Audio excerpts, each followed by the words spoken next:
This episode is sponsored by ODP Business Solutions, built to address all your facility needs. Visit odpbusiness.com today.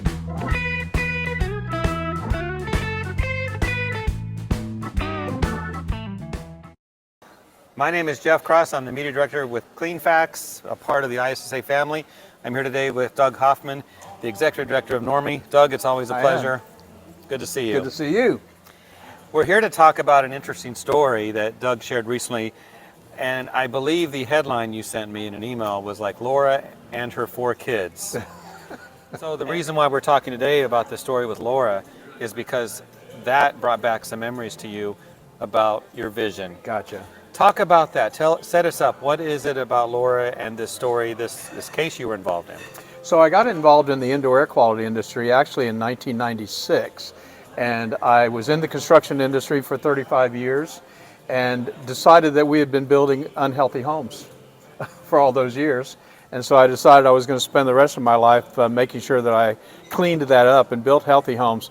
I didn't realize the impact that it would actually have on people's health. I knew there was a connection, but I wasn't totally convinced until I met Laura. So you met Laura. What was it that caused that to happen? And I believe you actually visited and did some work. I did, yeah. I was on a radio program in New Orleans and talking about indoor air quality and talking about mold. This was about 2002-ish. And she gave me a call after I got off the radio program, and she said, I have a mold problem in my kitchen. Could you come take a look at it and see if you could fix it? So I did. I set up an appointment, went out there and looked at her home. They were renting a house, a very nice home, but they had some mold up in the cabinets or above the cabinets in the soffit. On the wall. And so I took a look at it and I said, well, let me assess it, find out what's there, take a swab, and we'll see if we can clean it up. You're on a radio show, someone hears you talking, they liked what they heard. Yeah. Is that normal that they would reach out to you like that?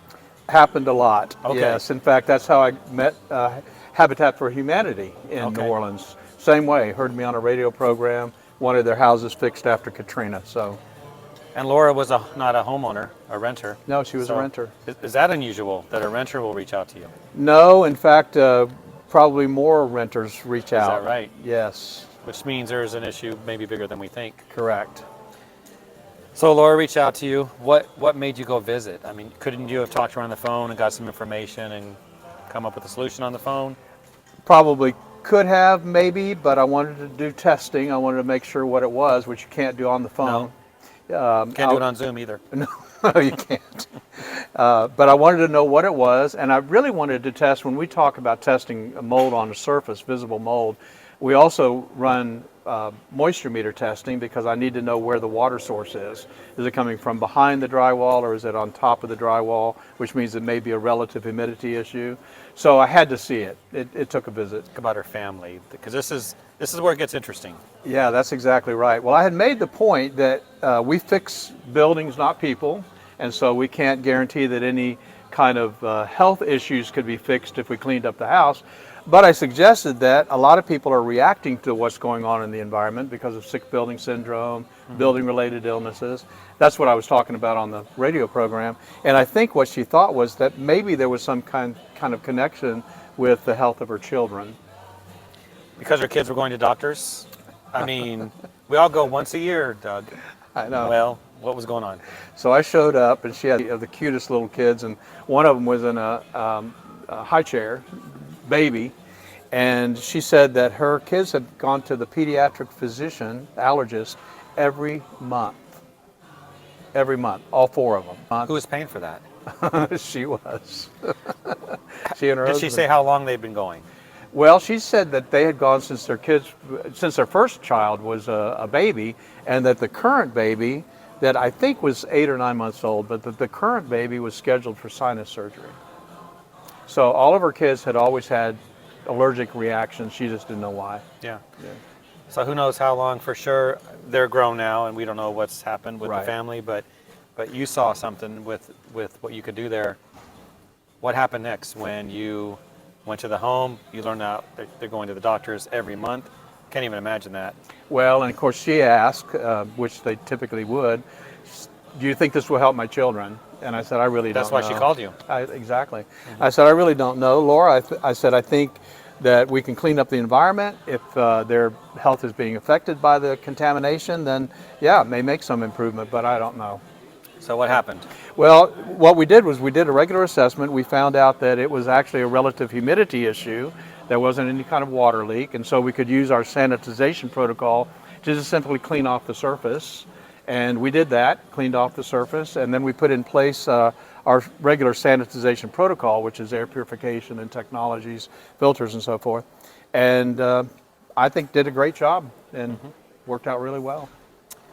And you must have heard from her later. Yeah, Here comes the kicker. I know, that's the one. Yeah, so about a year and a half later, she called me and she said, Doug, I got to tell you a funny story. I said, what's that? She said, well, you came out and cleaned out the house. She said, everything really has been working well. She said, I just got a call from my pediatric physician. He was really upset. And I said, why was he upset? And she said, well, because we hadn't seen him for a year and a half. She said, he thinks we've changed doctors. And I said, so your kids are really doing well? And she said, oh yeah. She said, their allergies have stopped. They're sleeping better. She said, we didn't even have to do the surgery with the baby. Yeah. How did you feel in the moment? I think for me, besides just the emotional reaction of being happy for her, was, to me, it was a confirmation that what we do is really important to people's health. And that connection between the built environment and the medical industry is something that, for me, I decided this is what we've got to figure out how to do. How do we connect those two? Not everyone can be a Doug Hoffman, but what would you like to say to the industry on a personal level so we can actually make a difference to others? Well, I think it first starts with passion. I really do. I think that the important thing is not about the money. It's not about the fame. It's about helping people, helping them live better, healthier, cleaner, safer lives. And what we do is so important that we can do that. If we can clean up the environment and they're affected in a positive way, then we've really accomplished what we want to accomplish, and that's really what should drive us. As the modern workplace evolves, organizations must evolve as well. They need a partner that understands this new world of work. We are that partner. We are ODP Business Solutions, formerly Office Depot Business Solutions Division. More than just office supplies, ODP is a force for change, helping address technology transformation, sustainability, innovative workspace design, cleaning, break room, and more, making organizations everywhere say, oh, when they see how much more we can do. ODP Business Solutions. When people reach out with a real need, talking to them, listening to them, looking at them as people that we can help is critical. So, you know, it's interesting, Jeff, that the thing that I've learned, especially as we've been working now more with sensitized individuals, which is becoming a larger part of the population, by the way, but what we've learned is that nobody's listening to them. And so when they call, if we can just be quiet and listen, we've built a relationship that they're not able to build with anybody else. Their doctors told them they're nuts. Their husband says they're nuts. They're told to go to see a psychiatrist. And here you are listening to them, maybe the first person, maybe the only person that's ever listened. I'd love to know what the doctor had talked to her about over those many monthly visits, like what he was explaining could be the issue. And I would love to have a conversation with him now, if he's still with us, about this, because Yeah. a simple visit from a non-doctor. You're not a doctor, are you? Not yet. Okay. Doug has a lot more schooling to take. Doug has a passion for the future in the medical field. Yeah. But all kidding aside, it's a great thing that she called you and you listened and you visited. Well, it was a great opportunity to confirm, like I said, what I felt like we were doing, but then to hear that and see that, yeah. Isn't that nice to have that confirmation, It is. the validation that what we do is important? Yeah.